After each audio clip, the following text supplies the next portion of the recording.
Das Partizip Präsens. Das Partizip Präsens drückt immer Gleichzeitigkeit aus und es wird auch Partizip 1 genannt. Grundsätzlich benutzt du es immer anstelle von Teilsätzen und immer als Adjektiv. Wie du es bildest und wann und wie du es einsetzen musst, das erkläre ich dir in dem heutigen Video.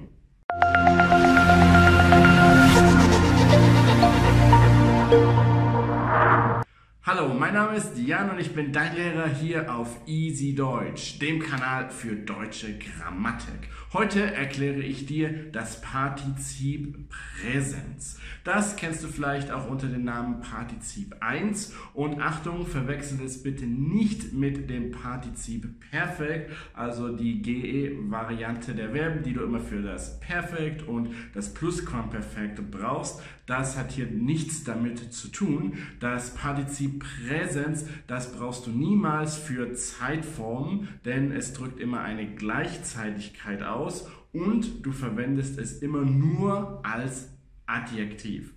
Wie genau das funktioniert, das erkläre ich dir jetzt mit der Hilfe von meinem E-Book. So, schauen wir uns als erstes hier nochmal 3 Beispiele für ein Partizip Präsens an. Der telefonierende Mann fährt Auto.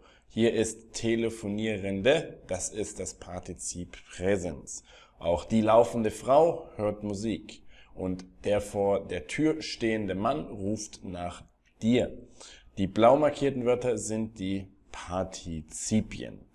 Bevor wir dazu kommen, was sie genau bedeuten, wofür sie stehen, schauen wir uns als erstes noch die Bildung an. Die ist hier nämlich ganz einfach. Du nimmst den Infinitiv, also die Grundform des Verbs, du hängst ein D hinten dran und fertig ist das Partizip Präsens.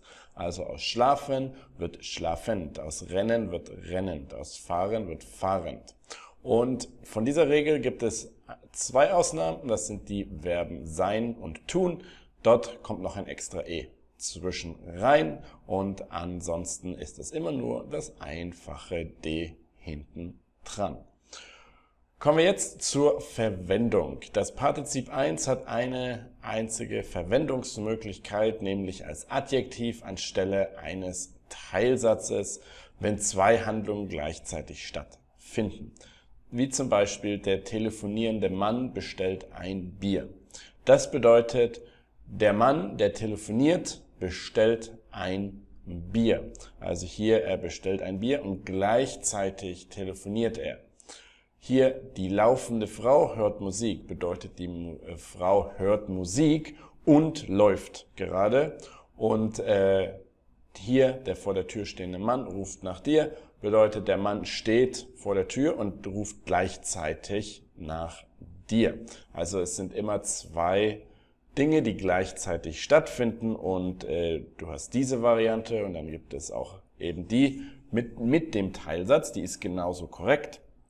Aber wie du siehst, die hier ist kürzer und in der Regel etwas einfacher, weil du dich dann hier nicht um den Fall des Relativpronoms kümmern musst, sondern einfach nur hier das Ganze als Adjektiv einfügst. Und kleiner Vergleich noch zum Partizip Perfekt, also dem zweiten Partizip, das es gibt, denn auch das kannst du ja als Adjektiv benutzen. Und da ist der Unterschied, der herunterfallende Apfel ist grün. Hier haben wir nochmal das Partizip Präsens. Das bedeutet, der Apfel fällt, der Apfel ist grün, beziehungsweise der Apfel, der fällt, ist grün.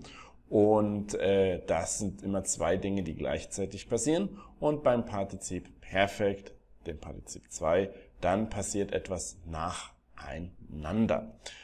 Der heruntergefallene Apfel ist grün, das sind die 2 Teilsätze, der Apfel ist heruntergefallen und er ist grün. Oder als Einsatz mit Relativsatz, der Apfel, der heruntergefallen ist grün.